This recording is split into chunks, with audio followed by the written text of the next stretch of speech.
What a win, man. Dang. It was a good game. It was a really good game. Luka Doncic, he left the game. I think he only had 10 points and he had like an injury, so he had to leave the game, so he didn't play a lot of the game. But the Lakers were down at one point, and you're like, gosh, man, of course. Oh, man, at home, the Sixers, like, 29-22, they're okay, but they don't have Paul George, which is probably their arguably second or third best player. You can say Maxey is better now if you want to choose Maxey, but Paul George is right there. It was supposed to be one of their big players, right? Like Joel Embiid with Paul George and Tyrese Maxey. So they're missing Paul George, and you got AR back, and you have Luka, and you have LeBron. So you're like, oh man, this should be a win. It was a win, but it could have ended very differently because the Lakers were down big at one point. But 119-115, the Lakers take care of business. And yeah, it was a very exciting game. Let's see here. So now the Sixers are 29-22, and the Lakers 31-19, which let me see what that puts them at in the standings. They're still fifth. It's just really hard to climb. Like, they had the second seed, they had the third seed, and now they're the fifth seed. And it's just really... But look, the Nuggets, Rockets, and Lakers basically all have the same amount of losses. 19 losses. All three of them have the same amount of losses, 19 losses. The Wolves have 20 losses. The Suns 21 losses. So it's very tight, man. It's very tight. So technically you can say the Lakers could be third or fourth. I think the Rockets and the Lakers have the same record, but the Rockets beat them already, beat the Lakers. So then they put the Rockets above the Lakers, which makes, that's how the standings work. That's why it's important to win these the season series, just in case at the end of the season, if you are tied with another team with same record, but if you beat them in the regular season more times than not, then you're gonna be ahead of them. So at the end of the day, I land 59. Okay, Rockets. So anyways, let's go back to the stats and see how the Lakers did. Well, let's see that Joel Embiid 35 for the Sixers. 7 rebounds, 7 assists. BJ Edgecombe 19 and 10 rebounds. Tyrese Maxey 26 points and 13 assists. And then Dominique Barlow 13 points. So that's for the Sixers, yeah. But for the Lakers, LaRavia 14 points. James 17 points. DeAndre Ayton 10 points. Luka Doncic only 10 points, 3 for 10, 0 for 4 from 3. Man, I don't know. That's a tough game, and he had to leave because he got injured. So, but Austin Reeves 35. Yo, Austin Reeves. Listen, man, the Lakers just got Luke Kennard. He didn't play this game, I think, because they probably have to do all the paperwork or whatever. But the Lakers just got Luke Kennard. So, I was saying, like, oh, the Lakers need 3-and-D guys. Do we need defenders that can shoot the three as well? Well, guess what? They're not just out there being available, right? Like, there's not an abundance of those players. All those players are taken. I mean, that's just how the league is. If you're a 3-and-D guy, somebody's gonna take you. You're not gonna just be out there like in limbo. You know what I'm saying? So, but the Lakers said, you know what? We need shooting too. The Lakers need 3-point shooting. They need defense. They need a bunch of stuff, right? But you can't get everything. So they said, no, what? Let's just get a 3-point shooter. Luke Kennard is the best 3-point. Has the best 3-point percentage this season. He is the best 3-point shooter this season. 44%, I think.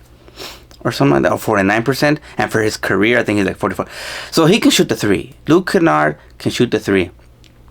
And I think the Lakers said, we need something. We need to improve something. Okay, we can't improve our defense. Let's improve our 3-point shooting. And that's, they just said, let's just outscore people. We're just gonna try to outscore people, right? It's just, we couldn't find a trade to help improve our defense and 3-point shooting. So we're just gonna improve we're just gonna try to outscore people. And Luke Kennard is gonna get a lot of open threes. He's gonna get a lot of open threes because, you're playing with Luka, you're playing with LeBron. You're gonna be open, cuz. You know what I'm saying? They're just gonna come to you. You're gonna be like, you know what I'm saying? At the end of the day, 11:59. So I think that the Lakers, let's just outscore people. Like I said before, season is chopped. I don't think you're going to win a championship, so let's just try to outscore people and do it that way. But you need to do something. You need to have an identity, right? And I think now their identity is going to be outscore people.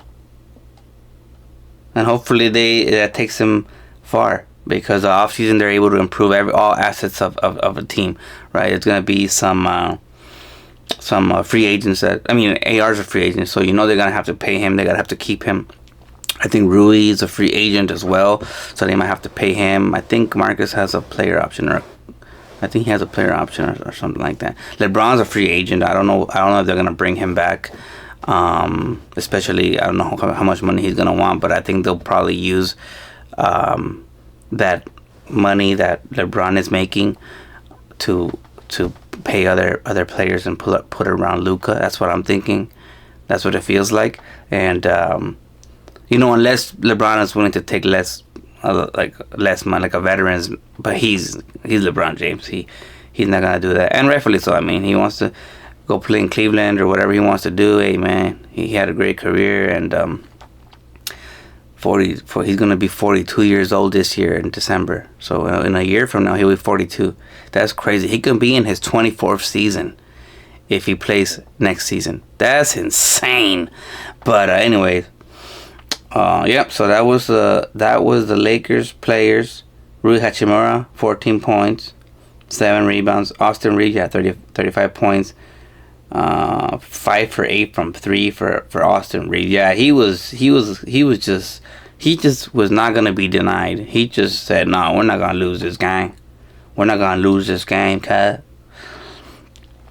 Okay, so field goal percentage pretty even, 53 to 55% for the Lakers. 3-point shooting, 20% for the Sixers. Man, and I wish I could say that was the Lakers' defense, but really, the Sixers just missed shots. I don't think the Lakers had anything to do with that. The Sixers just missed shots, and the Lakers shot 36%. Free throws were around even, 81%, 87% for the Sixers. Rebounds, the Lakers out-rebounded 42 to 28. Yeah, that's going to get it done at home, and you shot better from 3. You shot okay from 3. Yeah, that's why it was like, man, how you guys... Yeah, the largest lead for the Sixers was 14. Now, the Lakers did have a 16-point lead, but that was already at the end. Throughout the game, it was tight, and then the Sixers ran away with it, but then the Lakers came back and took care of business. But so let me see what else. Everything else pretty much. Assists, blocks, pretty even.